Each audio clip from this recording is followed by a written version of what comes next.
Hey friends, it's Robert. So I wanted to talk about the connection between two things, which are emotional reasoning and deep breathing. And in order to do that, I basically need to define both of those, and then I'll tell you about how they're connected. So let's start off with emotional reasoning. If you have read my any of my books or my like guide to common thinking traps, you'll already know what this is. And if you don't know what those are, check out the links in the description. I have basically a freebie on my mailing list where you get all the most common thinking traps and what you can do about them.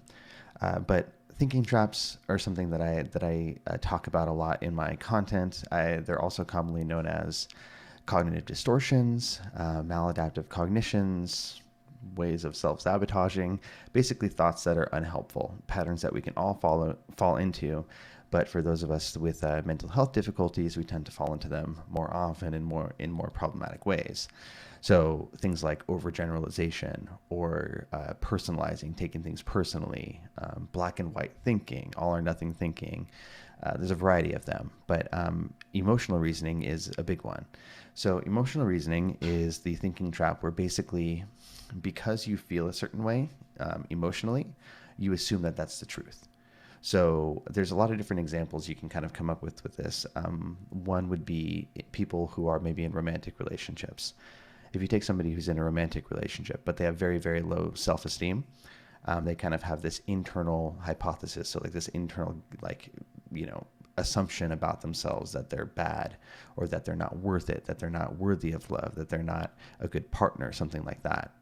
They're going to be coming into the relationship and into a lot of scenarios happening in the relationship with that assumption. And so they're going to feel emotionally like they're not worth loving, they're not worth, being faithful to, etc.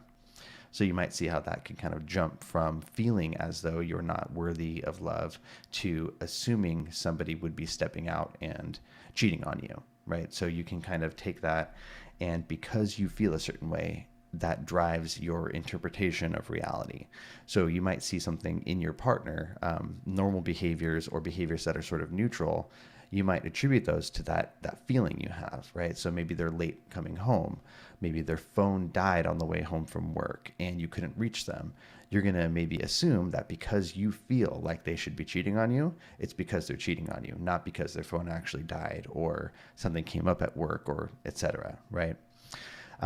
There are a lot of other ways that this can come into play. So, like, for instance, a lot of times people with anxiety will avoid things, avoid going to a certain place or going, doing a family function, avoiding a certain type of activity, whatever it is, because it feels like something bad's going to happen or it feels like it's not a good idea.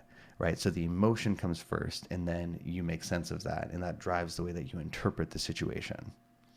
So that's emotional reasoning, and it can come up, like I said, tons of different ways. You can think of your own example, perhaps from your own life. I'm doing this a lot. Sorry with about the gesticulating. I'm going to take a sip of my tea to calm the gesticulation. So that's emotional reasoning. Very important one. Comes up all the time. Now, deep breathing, you guys basically know what that is, but there's a few key points that are important about deep breathing. So one is using deep, diaphragm breaths. So, you might call them belly breaths, full breaths, the way that you would use if you were sleeping, having big rise and fall, not breathing from the top of your chest, filling your lungs with oxygen, releasing it. There's a lot of great ways to do breathing exercises. You guys know my favorite. It's 4-7-8 breathing. So breathe in for 4 counts, hold it for 7, exhale for 8. Looks a little something like this.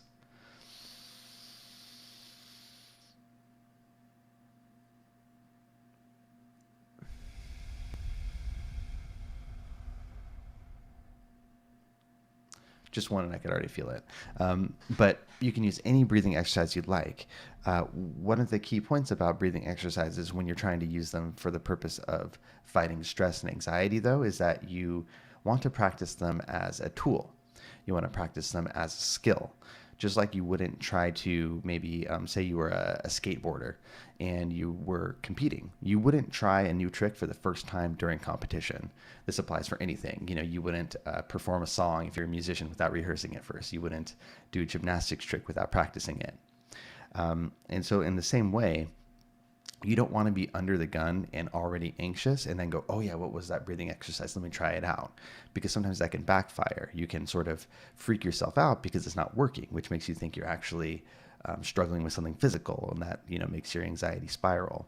So what you want to do is practice your breathing during times when you're relatively not stressed and learn it as a skill. Learn what it feels like to calm yourself down. And the reason that's important is that your nervous system, basically, trying to oversimplify it, but basically the automatic part of your nervous system has two components to it. It has the sympathetic and the parasympathetic. Sympathetic is the part that elevates you. So when you have a fight or flight response, a panic attack, something like that, your sympathetic nervous system kicks everything into high gear. So your pupils dilate, you have more muscle tension, blood going to important action parts of your body, heart rate speeds up, breathing accelerates, things like that. So you're able to, act at a moment's notice when you need to, jump out of the way of a lion that's trying to maul you or something like that. And so that's the sympathetic nervous system. The parasympathetic is sort of the flip side of that, because the sympathetic reaction isn't sustainable, and you shouldn't be in that state for a very, very long time. So the parasympathetic is on the other side. We call it the rest and digest nervous system. So that brings things down. It basically reverses all of that stuff and helps you calm down. And it's what we might call the relaxation response. So not the fight or flight, but the rest and digest, and further the relaxation response. And so when you learn to use deep breathing as an exercise and as a tool, and you've trained yourself during these times of non-stress, basically what you're able to do is that's the key to sort of hacking into that parasympathetic, that resting relaxation nervous system. And so when you're having those moments of, elevated emotion, you can use your favorite breathing exercise, go through that well-rehearsed sort of program, and bring yourself down a few notches and sort of combat the anxiety head on by trying to initiate some of that relaxation response. So how do these two things fit? If you think about it, so imagine the scenario where you have to leave the house, you have to drive on the freeway, and you have to go to work in an environment where maybe it's like, crunch time. So if you're, an accountant, it's like tax season. If you're in the medical field, it's during a time when there's a lot of patients that are booked. If you're in retail, maybe it's around the holidays. So, you're waking up, you got to drive on the freeway, you got to go to your busy work, and you got to try to, do well for the day. Well, if you wake up and as you walk out the door, you realize you're feeling really, really, really wound up about that. Maybe you're feeling, on a 0 to 10 scale for anxiety, if you're feeling up at like an 8, 9 even, you're feeling really, really anxious. That's going to paint the way that you see the world, right? So this internal feeling that you have of being anxious, that's going to paint the way that you see the world. So say you're driving on the freeway and you get cut off by somebody. That experience of being cut off is going to be very, very different if you're at an 8 of anxiety versus if you're at like a 3 or a 4. If you're at an 8, you might really, really overinterpret that. You might think, okay, I did something wrong. I shouldn't be on the road right now. I'm going to have a panic attack. What if I have a panic attack and nowhere to escape to? Or you might sort of rage and get really, really angry at the person. You might have this big overreaction. You might do a little bit of all or nothing thinking as well and say like, okay, that's it. This is a sign. I shouldn't even be going to work today. This is all fucked. Like, I can't do this. This is terrible. Let me turn around. So you might have this really, really big reaction.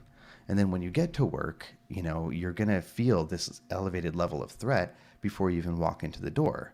Therefore, when your boss says something offhand, your interpretation of that might be as something that's threatening, or something that's bad against you, something that's like snarky, whatever, when it might be something that's totally neutral, just, in reality. But since you have that internal level of anxiety already, you're going to interpret those things outside as being more threatening. So that's where the emotional reasoning ties into the deep breathing, right?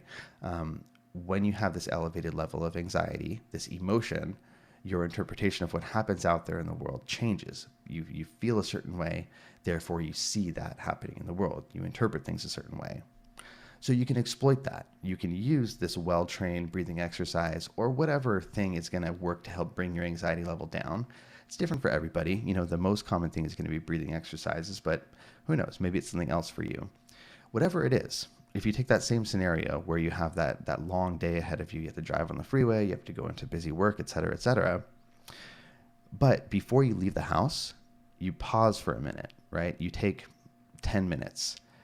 You take those deep breaths. You go through your 4-7-8, or you do a guided relaxation on Headspace, or watch a YouTube video, and you bring your anxiety level down from that 8 down, down to a 5, down to a 4, down to a 3, whatever you're able to do. Then you walk out the door.